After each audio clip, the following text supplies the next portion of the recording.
Wala siyang oil. Yan, sige ikaw na mag-repair niyan. Okay, bali. Sir, tanong ko lang muna. Tatlo kasi ito unit mo. Ilang taon na yung mga apo? 14. Okay. Good na. 14. Malalaki na masasabihan na. Kasi medyo na-alarma ako dun sa word na apo eh. Baka mga 4-year-old, 5-year-old.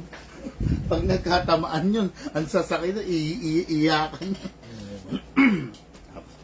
Tapos siguro kung marunong naman sa baril na dito. Kayo sir, marunong kayo sa baril talaga. Ayun. Kaya datingan pa lang ni sir mga pang kontrabida sa pelikula ni Tanggol ng Batang Quiapo. Para mga okay, anyway. Okay guys, no? Good day mga ka-airsoft. Good day mga kabigman. Si sir yung sabi ko sa inyo no? Na dumating na nag-walk-in while nagla-live tayo. Good thing naman inantay niya tayo. No? Okay, let's welcome our ka-airsoft si Sir Virgilio. Hello po, sir. Hello po. Okay. Mag-isa lang po kayo, sir? Okay. Ilan taon na kayo, sir? 60. Lakas, no? Ito po mga biyahe, mag-isa. Bibili ng airsoft, sandamak mo. Mag-isa lang. Okay. Halata wala mga problema si sir eh. Okay. Okay, anyway guys, no, yung unit niya, meron siyang isang unit na Glock 18 na black, no? Kaya lang, may singaw. Sabi niya sa amin, baka pwede raw ipagawa. Actually, ayan, ngayon, ginagawa na ni Shane. Dahil ngayon, certified ka airsoft na siya dahil bumili siya airsoft. Gawin na lang natin ng libre yan. Palitan mo yung o-ring ng kung anong dapat palitan. Ha? Yan. Ako na lang bahala magbayad sa gunsmith. Yung gunsmithing fee mo, ako na bahala. Okay guys, no? Tapos ngayon, ang unit na nasa ating harapan ngayon, pakita ko muna sa inyo. This is the Glock 17. Okay, Glock 17 na tan. Then the CC Shadow 2 na black. Pinakita natin kay sir yung Urban Gray, no, yung limited edition. Pero mas kuminang ito, yung black sa kanyang mga mata. Okay? Plus, yung GBBR natin. Ito yung controversial. Ito yung nag-trending na na ang lakas ng blowback, ang lakas ng putok, na umuusok-usok pa. Ito yun. At yan yung ide-demo test part ko ngayon sa ating ka-airsoft. No? Si sir, napansin ko kasi yung isang unit niya, hindi siya nag-o-oil. No? Kasi nabili lang daw niya sa online. Hindi naman ipinaliwanag sa kanya nung binila niya. Kaya ayun, dumating sa puntong nasira. Actually, nasilip ko yung unit niya, medyo ang wear and tear present na dun sa unit, no. Pero still pwede pa naman yun. Basta yun, malalagyan niya na lang ng oil, no. Medyo weak na din po yung spring. Spring. Ito na lang. Ayan na lang. Anahan mo ha. Gawa mo na ng paraan. Okay. Huwag mo na pasakitin ulo ni sir. Dapat ikaw na mag-gunsmith eh. Okay, guys, no? Turo muna natin kay sir yung proper, di ba? Chain, pahinga kong oil. Meron ka bang iba? Okay. Sir, bali kasi, kasi ganito, gumagamit kasi kami ng oil. No? Bali yung oil kasi, turo ko sa iyo kung saan dapat mag-spray. So, number 1, release natin ng magazine. Ini-sprayan po rito para hindi magkakaroon ng leak. Ito, number 1 ito, press nyo po itong bulb, then sprayan nyo po. Hayaan nyo po pumasok yung oil. Yan na, yan, pumasok na. Then after that, dito rin po sa ilalim. Okay. Yan. Ngayon, yung sayo, nagkaroon siya ng leak dito sa ilalim kasi hindi mo siya nalalagyan ng oil dyan. Maaring yung o-ring naging brittle na tumigas. Kaya ganun nangyari. Set aside ko muna yan, sir. Number 2 naman sa unit. Pansin mo yung unit mo, ang dami ng gas-gas dito. Sa ibabaw. Kasi hindi ka nag-oil dito sa ibabaw, sir. Yan. Lagyan mo lang dyan. Then kasama mo, ilak mo to. Then lagyan mo rin ng oil tong nozzle. Ito. Yun lang naman, sir. Tapos, release, then rest. Ang tanong, tuwing kailan mag-o-oil? Yan, normal na tanong yan. Ang maging basihan mo na lang is the magazine. Yung magazine, pag napansin mong basa pa siya, pwede pa. No need for an oil. Pero pag napansin mong tuyo na siya, kumbaga sir, parang wala na siyang kintab, saka mo na siya lalagyan ng oil. Depende yun, sir. Halimbawa, sa loob ng isang week, araw-araw pala kayo naglalaro.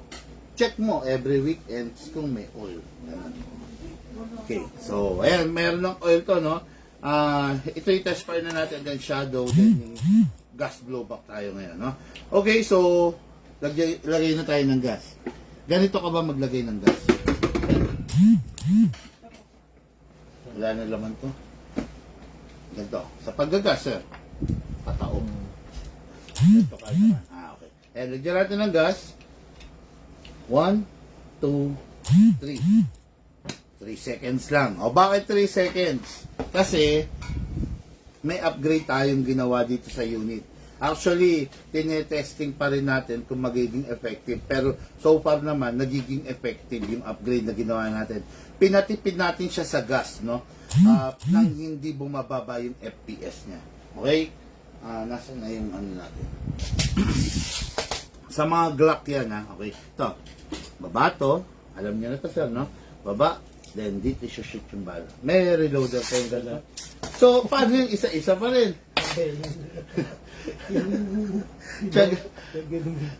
Tsaga lang, oh. Ito, pag may reloader, mas madali kasi pinapump lang. Grabe, ang hirap bumili sa online. Hindi na i-guide talaga. Si sir kasi, bali, yun nga, tulad ng sabi ko, sa online lang talaga siya bumili. Kaya, hindi siya na-educate kung paano talaga yung proper ng paggamit. Okay, pasok na natin. Kasa. Ready to fire. Yun, mukhang okay na. Mukhang nagtsambahan mo, ha.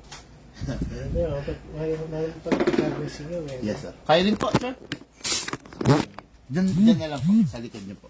Yan po.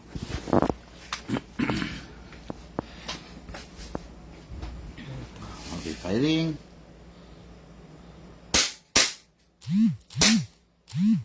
Sir, kita niyo yung mga ka-airsoft, no? 64-year-old pero ang lakas-lakas, no?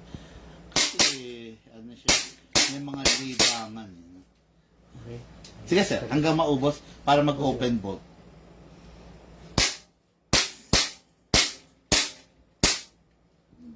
Ano lang to? Single, sir, oh. Okay yan. Actually, mas okay ang single, sir. Mukhang kinalawang si sir, eh.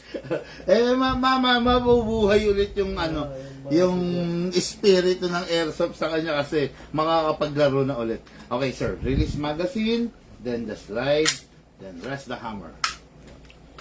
Okay, next natin, yung the Everyman's Dream, the Shadow 2, no? Okay, what good and special about this? Full metal, mula ulo hanggang paa, naka-optic ang front, upgraded ang flute valve.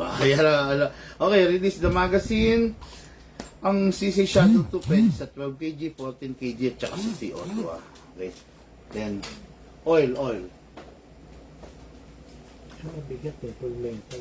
Yes, sir. Ano yung mga ano talaga pang practical shooting. Napakaganda niya, sir. Napaka-accurate. Okay. Output valve, spray tayo. Then, ito nasa ilalim. Tapos sa unit. Di ba ito ni-spray natin sa ibabaw? Ito wala na. Dito na lang. Kasa, ilak, then sa nozzle lang dyan lang. Release, then rest. Ngayon, lagyan natin ng gas. Pwede siya sa 14, no? Ito. Upside down, then press down. 1, 2, 3, 4, 5. 5 seconds. Okay na yan. Enough na yan, no? Sobra-sobra na pala yun, no? Okay, look pa niya akong 14 para sa rifle. Then, lagay tayong bala. Atakin to pababa. Put your right thumb here. Then, dito shoot yung bala. Lagi po. Wala.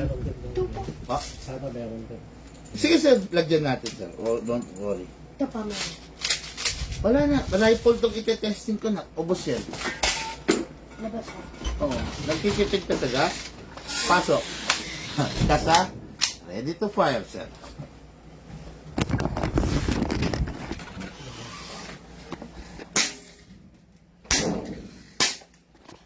Ayaw. Okay, firing.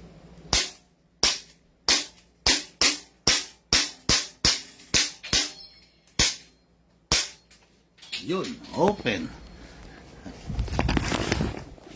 Grabe si Sir, no? Parang sisiw lang sa kanya, no? Sisiw lang sa kanya pag mag-firing. Si Shadow, isa sa, ano niya, isa sa katangian niya, to, baka magtaka kayo, pag isa na lang yung bala niya, i-open slide ka na niya. Warning na yon. Kasi, di ba, sabi ko sa inyo, si Shadow, ginagamit siya ng mga nagpa-practical shooting. Parang nagwa-warning yung baril na, last bibis mo na, prepare yourself to pull out another magazine. Ganun yan, ha. Yan, warning ni Shadow yon. Kaya, fire ulit natin hanggang mag-open. Okay. Open bolt dahil wala na talagang bala, no? Release, then rest. Yun. Okay, ha. Huwag kayong magugulat, ha. Si Shadow, ulitin ko, si Shadow, talagang mag-open slide siya pag isa na lang yung bala. Okay? And now, for the main event. This is the gas blowback rifle. Okay. What goes good and special about this unit? Wala ka yan. What good and special about this unit is full metal. Nakita nyo naman, ha? Ayan, full metal siya. Mabigat siya kung sa mabigat. Solid kung sa solid. Talagang masasabi mong realistic ang dating. Ngayon, upgraded na rin siya. Kita nyo? Naka-inner barrel yan. Naka-suppressor. Wala ka nang kailangang baguhin. Yung, folded na rin ang mga sight niya. Okay? Depende sa gusto mo. Tinatanong ni Sir kanina, ini-scopean daw ba to? Yes, pwede namang meron. Pwede rin conventional na front and rear sight, no? Kasi si Sir is nag-airgun, so familiar na rin siya sa mga scope, mga ganun. Actually, pwede mo rin ilipat yun dito kung sakaling gusto mo. Okay, guys, release the magazine. Ito na, Sir. Rami-rami yan. Okay, Shane, reloader nito.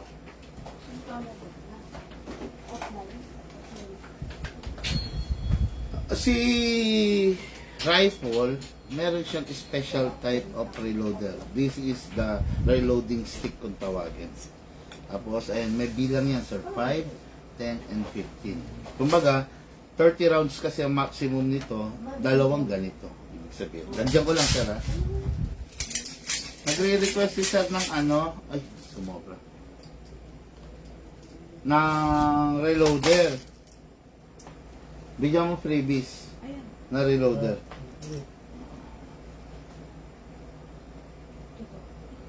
Dali, di-discuss ko rin.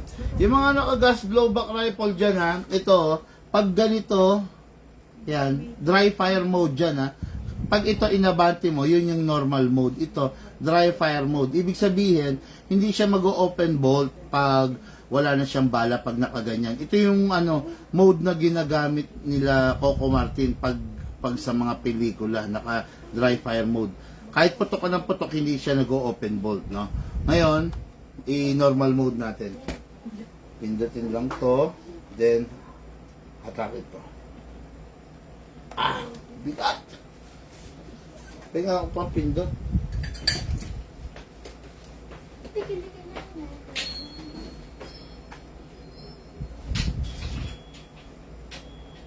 Yun. Okay. Ayan, pansin mo. Naigano ko rito, sir. Yan na yung normal mode. Okay, sir. Ito na po. Hawakan nyo po ito. Ito sa front. Ganyan. Tapos hold it tight. Tapos ito. Tutusok nyo nito, sir. Yan, simple lang. Edi another rounds pa, sir. Kasi 30 rounds di ba?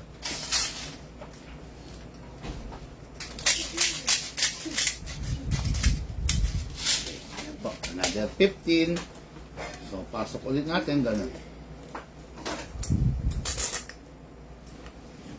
Okay. Ayan na. So, okay na, loaded na. Ngayon, lagyan natin siya ng oil. Okay, press the valve. Then, sir. Then, oil. Ayan. Yan dito rin sa ilalim, sir. Okay. Tapos, ito na. Importante ito sa unit. Ngayon, bubuksan ko siya. kasi i-sprayan ko ng mga oil yung loob. Pero ikaw, pag follow up na lang, kahit hindi mo na siya buksan, dito na lang sa gilid. Okay, sige sir. Ngayon bubuksan ko muna. Ito. Push mo lang. Pero kung gusto mo buksan, okay din. Push mo lang to sir. Then to hatak. Okay, then balik. Oh. Okay? Tapos, dito nilalagyan ng oil sa loob, mga ka-airsoft. Yan. Hindi alam ng iba to. Ito yung bolt. Yan. Dito nilalagyan ng oil. Yan. Yes, sir. Okay. Tignan lang natin, sir. Yan. Ito, pasok natin to. Lalagyan ko na to.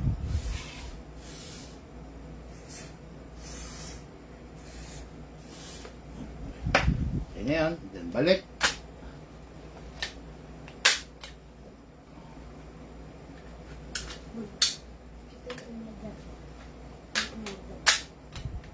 Uy. Alam ha.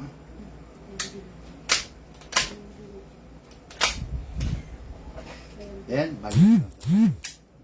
Okay? Tapos, yung sabi kong lalagyan mong oil dito, ito lang. Itong gilid. Para hindi siya magagasgas every time na magbo-blow back yun. Yan. Nalagyan ko na yung loob. So, siguro, paano ba natin sabihin to? Siguro, at least, once every year, kailangan buksan mo rin yun, sir. Para at least maabugahan mo. Pero, most of the time, dito ka na lang mag-oil. Para, yan, malambot na siya, sir. Okay? Ngayon, dito na tayo, sir. Maglalagay tayong gas. Tulad nga na sabi ko, sir, pwede siya sa 14, di ba? Kasi rifle to. 14 talagang gagamitin mo rito. Sakto mo. Doon. Then press down. 1, 2, 3, 4, 5. 5 seconds lang. Pwede na yon. Sobra-sobra na yon. Okay? Pasok sa unit, sir.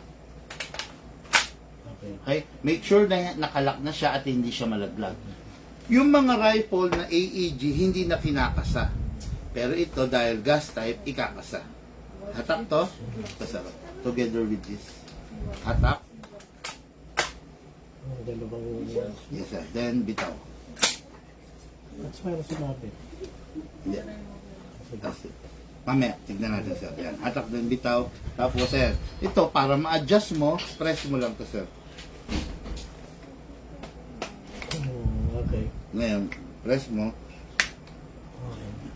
Ngayon, hawak, then, sipat lang, sir. Ito, sir, Napaka-single. naka-safe siya ngayon. Ito yung single. Ito yung rapid. Okay. Okay, sir. Ngayon, sir, bigay ko siya sa'yo. Naka-safe. Ikaw na pong bahala, sir.